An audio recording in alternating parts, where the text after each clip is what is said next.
So hello welcome everyone. Wireless classes के एक सबसे बेहतरीन क्लास में आपका वेलकम है। और यहाँ पर आप सभी को सृष्टा एग्जामिनेशन की पूरी प्रिपरेशन कराई जाएगी ए टू जेड। लाइक आपके जितने भी सब्जेक्ट्स हैं जिनसे आपको क्वेश्चंस पूछा जाएगा पेपर में, मैथमेटिक्स हो गया, साइंस हो गया, सोशल साइंस हो गया, एंड उसके साथ आपके जीके जीएस के क्वेश्चन।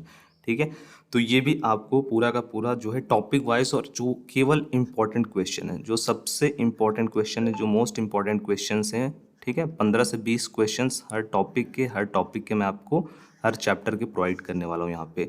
सो जस्ट आपको क्या करना है, चैनल को सब्सक्राइब कर लेना है, क्योंकि मैं यहाँ पे आपको आपके जो NMMS एग्जामिनेशन है, सृष्टा एग्जामिनेशन है, अतुल महेश्वरी स्कॉलरशिप है, अटल आवास योजना है, सभी से रिलेटेड आपको क्लासेस फ्री में प्रोवाइड करता हूँ एंड इन्फॉर्मेशन भी शेयर करता हूँ। सो चलिए स्टार्ट करते हैं। आज का जो आपका ये फर्स्ट क्लास है वो होने वाला है आपका साइंस का, जिसमें हम आपके चैप्टर फर्स्ट को देखने वाले हैं। और ये होने वाला है जिन्होंने 9th क्लास में एडमिशन के लिए फॉर्म को फिल किया है, मतलब जो भी छात्र ने 8th क्लास को पास किया है, 9th में एडमिशन के लिए श्रेष्ठा का फॉर्म जिन्होंने फिल किया हुआ है, उनके लिए जो है क्लास होने वाली है। और आप सभी को मैंने ऑलरेडी जो सिलेबस है वो प्रोवाइड कर ही दिया है, तो आप उसको चेकआउट कर लेना और उसी के अकॉर्डिंग ही आपको प्रिपरेशन करना है। सो आप सभी का जो साइंस में फर्स्ट चैप्टर है उसका नाम है फसल उत्पादन और प्रबंधन। ठीक है, और इसके जो सबसे बेहतरीन, सबसे very very most important MCQ होने वाले हैं वो मैं आपको 15 यहाँ पे हल करवाने वाला हूँ। सो जैसे कि यहाँ पे देखो, फर्स्ट नंबर आपका MCQ यहाँ पे दिया गया है। फसल को बोने से पहले मिट्टी की जुताई किस यंत्र द्वारा की जाती है, किस यंत्र से की जाती है? अगर आपको किसी भी क्वेश्चन का आंसर पता है, ठीक है, तो आप कमेंट करना चाहते हैं उस आंसर को, ठीक है, तो आपको क्या करना है, आपको उस क्वेश्चन का सबसे पहले क्वेश्चन नंबर लिखना है, फिर उसके बाद उसका जो ऑप्शन करेक्ट लग रहा है आपको, जैसे अगर आपको लग रहा है A B C या फिर D, तो आप यहाँ पे अगर आपको ए करेक्ट लग रहा है तो आप ए लिख करके ऐसे, ठीक है, इतना आप लिख करके कमेंट बॉक्स में भेज सकते हैं। हमें पता चल जाएगा कि आपकी प्रिपरेशन कैसी चल रही है, आप अच्छे से प्रिपेयर कर रहे हैं या फिर नहीं। ठीक है, आपका रिस्पॉन्स क्या है, आपका फीडबैक क्या है। तो इसका करेक्ट आंसर क्या होगा? इसका करेक्ट आंसर होता है ऑप्शन नंबर बी, हल। ठीक है, फसल को बोने से पहले मिट्टी की जो जुताई है किस यंत्र से की जाती है, तो यहाँ पे है हल द्वारा की जाती है। ठीक है, एंड ये सभी ऑप्शन जो है वो यहाँ पे सुटेबल नहीं है, ये सब यहाँ पे करेक्ट नहीं होंगे। जो बी नंबर ऑप्शन है वो हमारा करेक्ट होगा।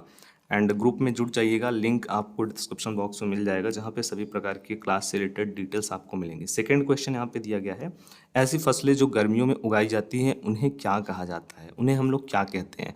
तो वे फसलें जो गर्मियों में उगाई जाती हैं, मतलब जो फसलें हमारे समर के टाइम में, समर के मौसम में जो है उगाई जाती हैं, उनको हम लोग किस प्रकार के फसल की श्रेणी में रखते हैं? तो उनको हम लोग जायद फसल की श्रेणी में रखते हैं।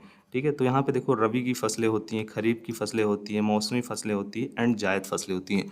ठीक है, तो ये सभी क्या है, ये सभी जो है टाइप्स हैं फसल की। ठीक है, तो यहाँ पे हमारा करेक्ट आंसर क्या होगा? Correct answer option number C होगा, जायद की फसलें, जायद फसलें। एंड थर्ड नंबर क्वेश्चन यहाँ पे दिया गया है, खाद्य और उर्वरकों का। ठीक है, खाद और उर्वरकों का मुख्य उद्देश्य क्या होता है? तो देखो, जो खाद होता है और उर्वरक होता है उसका मेन मोटिव क्या होता है जब हम लोग उसको यूज़ करते हैं फसल में?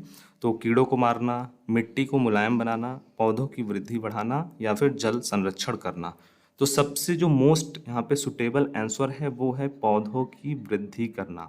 ठीक है, खाद का हम लोग और उर्वरक जो हैं, खनिज लवण हैं, उनका हम लोग जब अपने खेती में यूज़ करते हैं, अपने खेत में उसको यूज़ करते हैं, अपने फसलों में यूज़ करते हैं, तो हमारा जो मेन उद्देश्य होता है वो क्या होता है कि हमारी जो फसल है वो बहुत अच्छी हो जाए। ठीक है, उसकी वृद्धि बहुत तेज़ी से हो जाए। ठीक है, तो ऑप्शन नंबर हमारा जो है यहाँ पे सी करेक्ट होगा। फोर्थ नंबर क्वेश्चन दिया गया है यहाँ पे, बीज बोने की विधि जिसमें बीजों को सीधे मिट्टी में डाला जाता है उसको हम लोग क्या कहते हैं? मोस्ट इंपॉर्टेंट क्वेश्चन ये भी है, इससे पहले जो दो क्वेश्चन करा है वो भी मोस्ट इंपॉर्टेंट है। लाइक इसको हम लोग क्या बोलते हैं? रोपाई, बुआई, छिड़काव या फिर सिंचाई?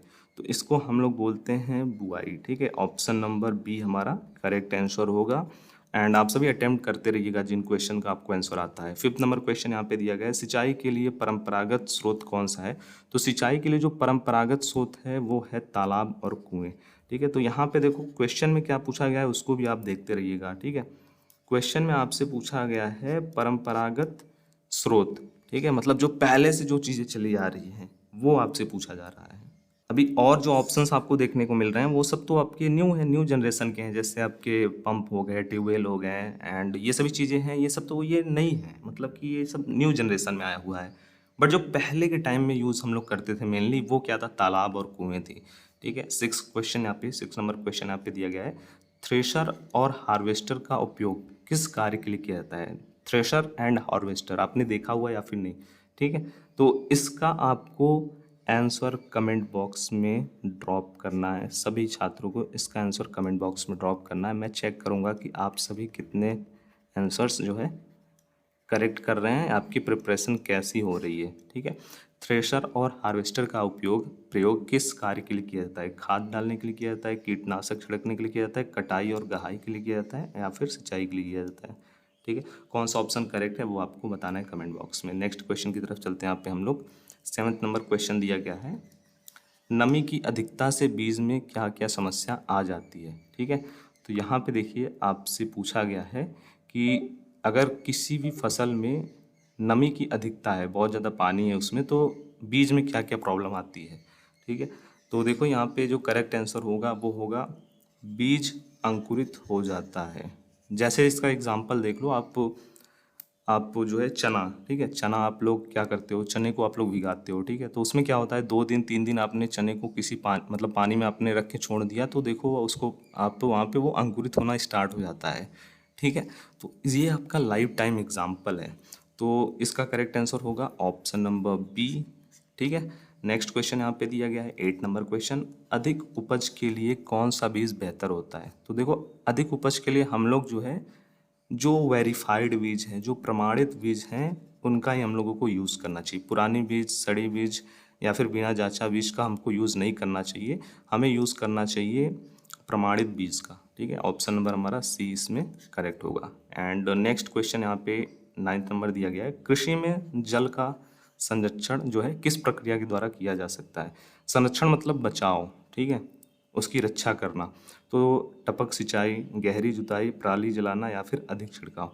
तो मोस्ट इम्पॉर्टेंट क्वेश्चन है और इसका करेक्ट आंसर है टपक सिंचाई। ठीक है, इससे हमारा जो सिंचाई का कार्य है वो भी हो जाएगा और जल जो है वो बहुत ज़्यादा जो है यूज़ भी नहीं होगा। ठीक है, जल का संरक्षण भी हो जाएगा, बचाव भी हो जाएगा। मोस्ट इंपॉर्टेंट क्वेश्चन है। एंड नेक्स्ट क्वेश्चन यहाँ पे दिया गया है, खेतों में हवा के संपर्क को बढ़ाने के लिए क्या किया जाता है। तो देखिए खेतों में हवा के संपर्क को इंक्रीज करने के लिए, बढ़ाने के लिए हम लोग क्या करते हैं, हम लोग जुताई करते हैं। ठीक है, सो ऑप्शन नंबर बी यहाँ पे करेक्ट हो जाएगा हमारा। नेक्स्ट क्वेश्चन यहाँ पे देखते हैं। अगला प्रश्न यहाँ पे दिया गया है, पौधों में कीट नियंत्रण के लिए कौन सा रसायन प्रयोग किया जाता है। नियंत्रण, ठीक है, कीट नियंत्रण मतलब कि जो कि हम उसमें जो है बहुत सारे ऐसे जीव जंतु आ जाते हैं जो हमारे फसल को खराब कर देते हैं। ठीक है, तो उसके लिए हम लोग कीटनाशक दवा का उपयोग करते हैं, कीटनाशक दवा का उपयोग करते हैं। ठीक है, कीटों से बचाने के लिए कीटनाशक दवा का यूज़ करते हैं। ऑप्शन नंबर जो है बी करेक्ट हो जाएगा। एंड नेक्स्ट क्वेश्चन यहाँ पे दिया गया है, पराली जलाने से कौन सी समस्या उत्पन्न होती है। पराली मतलब कि जैसे कि आपका पुअरा हो गया, ठीक है, यही सब चीज़ें हैं जो भी और भी अपशिष्ट आपके वहाँ पे चीज़ें होती हैं। आफ्टर फसल को तैयार होने के बाद उसको हम लोग कट कर लेते हैं और एंड उसका यूज़ कर लेते हैं, और जो भी अपशिष्ट होता है उसको हम लोग खेत में छोड़ के उसको जला देते हैं। ठीक है, तो उससे क्या नुकसान होता है वो आप जानो। ठीक है, तो इससे हमारा जो नुकसान होता है वो होता है प्रदूषण का। ठीक है, प्रदूषण जो है वो बढ़ता है। वर्षा अधिक होती है, बिल्कुल नहीं होती है। ऐसा होता तो सब लोग जलाते बैठ के वहीं पे। मिट्टी उपजाऊ होती है, ऐसा भी नहीं होता है। ज़रूरी नहीं है मिट्टी को की उपज को वो बढ़ाए, ख़राब भी कर सकता है। फसल जल्दी तैयार होता है, बिल्कुल नहीं होता है। केवल इंक्रीज़ होता है तो प्रदूषण में जो है इंक्रीज़ होता है। इस पे जो है गवर्नमेंट ने भी रोक लगाया हुआ है बहुत से प्लेस पे। एंड अगला प्रश्न यहाँ पे दिया गया है, फसल काटने की प्रक्रिया को क्या कहा जाता है। फसलों को काटने की प्रक्रिया को हम लोग क्या कहते हैं, लाइक निराई, बुआई, कटाई या फिर खाद डालना। बहुत इजी क्वेश्चन है। मुझे लगता है कि आप सभी को इसका आंसर कमेंट बॉक्स में ड्रॉप करना चाहिए। इस क्वेश्चन का आंसर मैं आप सभी का कमेंट बॉक्स में चेक करूँगा कि क्या होगा आपके अकॉर्डिंग इसका करेक्ट आंसर। बहुत ही इजी क्वेश्चन है। सो ओवरऑल यहाँ पे अभी 1-2 क्वेश्चंस और बचे हुए हैं। ठीक है, जैसे यहाँ पे नेक्स्ट क्वेश्चन है कि रबी फसलों का उदाहरण है। तो जो रबी की फसल है उसका मोस्ट इम्पॉर्टेंट जो उदाहरण है, एग्जाम्पल है, वो है गेहूं की फसल। गेहूं की फसल हमारी जो है रबी की फसल की श्रेणी में ही आती है। एंड अगला प्रश्न यहाँ पे दिया गया, खाद का निर्माण किससे होता है। जैसे जो हमारा खाद बनाया जाता है उसको किस चीज़ से बनाया जाता है, लाइक रासायनिक पदार्थ से, कीटनाशक दवाओं से, जैविक अपशिष्ट से या फिर प्लास्टिक से। सो करेक्ट आंसर इज जैविक अपशिष्ट। Option number C is correct, जैविक अपशिष्ट ही हमारा जो है करेक्ट आंसर होगा। एंड नेक्स्ट क्वेश्चन यहाँ पे दिया गया है, बीज बोने से पहले उसका परीक्षण क्यों किया जाता है? तो देखिए इसका मेन रीज़न यही होता है कि वो जो हमारा बीज है वो कितना अच्छा है और उसकी परफॉर्मेंस क्या है।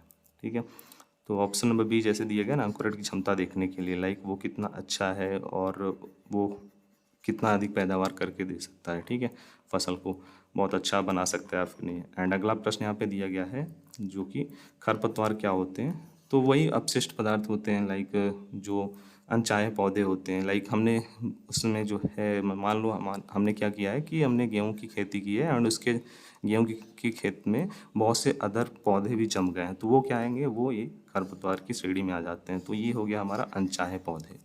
ठीक है, उसके बाद हम लोग वहाँ पे जो है दवाओं का छिड़काव करके उनको जो है नष्ट करते हैं। अगला प्रश्न यहाँ पे दिया गया, मिट्टी को उपजाऊ बनाए रखने के लिए क्या किया जाता है? तो देखो मिट्टी को उपजाऊ बनाने के लिए हम लोग फसल चक्र का यूज़ करते हैं। फसल चक्र का यूज़ करते हैं, लाइक किस टाइम में कौन सा फसल जो है हमको वहाँ पे बोना चाहिए, उसके बाद उसमें हमको क्या क्या जो है सावधानी बरतनी चाहिए। ठीक है, तो इसका हम लोग यूज़ करते हैं। नेक्स्ट क्वेश्चन यहाँ पे दिया गया, किसान किस मौसम में खरीफ फसलें उगाते हैं? तो जो खरीफ की फसल है वो मैक्सिमम जो हमारा वर्षा का ऋतु है, मतलब जो हमारे अराउंड मई जून जुलाई अगस्त ये सभी मौसम, मतलब ये सभी मंथ होते हैं, उसमें हम लोग खरीफ की फसलों को जो है खेती करते हैं, खरीफ की फसलों को। कमेंट बॉक्स में आप ड्रॉप करना खरीफ की फसल का एग्जाम्पल। ठीक है, खरीफ की फसल का एग्जाम्पल, बहुत ही इजी क्वेश्चन है। एंड अगला प्रश्न यहाँ पे दिया गया है कि फसल की कटाई के बाद अनाज को अलग करने की प्रक्रिया को क्या कहा जाता है? फसलों की कटाई के बाद अनाज को अलग करने की प्रक्रिया का मतलब अलग अलग करने की प्रक्रिया को हम लोग गहाई कहते हैं। क्या कहते हैं? गहाई कहते हैं। ऑप्शन नंबर ए करेक्ट होगा। सो ये था आप सभी का फर्स्ट चैप्टर। नेक्स्ट चैप्टर जो रहेगा आपका साइंस का वो रहेगा सूक्ष्म जीव, मित्र एवं शत्रु। ठीक है, तो यहाँ पे मैंने अप्रॉक्स आपको 15 to 20 most important question cover कराया हुआ है, जिससे आपको बहुत हेल्प मिलने वाला है। और ये क्लासेस आपके लिए यूज़फुल है या नहीं है, सबसे पहले आप वो बताना कमेंट बॉक्स में ड्रॉप करके, क्योंकि आपके फीडबैक के अकॉर्डिंग ही आपको क्लासेस मिल पाएंगी। अगर आपको ये क्लासेस से हेल्प मिला है, ठीक है, आपको इन क्लासेस से हेल्प मिला है, तो आप ज़रूर से फीडबैक देना। ठीक है, फीडबैक आप कैसे दोगे? फीडबैक आपको कमेंट बॉक्स के थ्रू ही देना है। ठीक है, तो आपके फीडबैक के अकॉर्डिंग ही हम आपके लिए और भी क्लासेस प्रोवाइड करेंगे। लाइक अभी तो ये आपका साइंस का क्लास है, इसके साथ साथ मैं आपको मैथमेटिक्स का क्लास भी प्रोवाइड कर दूंगा एंड जीके जीएस के भी क्लासेस प्रोवाइड कर दूंगा यहाँ पे। एंड उसके बाद आपके रीजनिंग के यहाँ पे जीके जीएस हो गया, तो फिर उसके बाद सोशल साइंस की भी क्लासेस आपको प्रोवाइड कर दूंगा। तो चैनल को सब्सक्राइब आपने नहीं किया तो कर लीजिएगा, क्योंकि सभी क्लासेस यहाँ पे आपको फ्री ऑफ कॉस्ट प्रोवाइड की जाएगी। एंड ग्रुप का लिंक भी ज्वाइन कर लीजिएगा।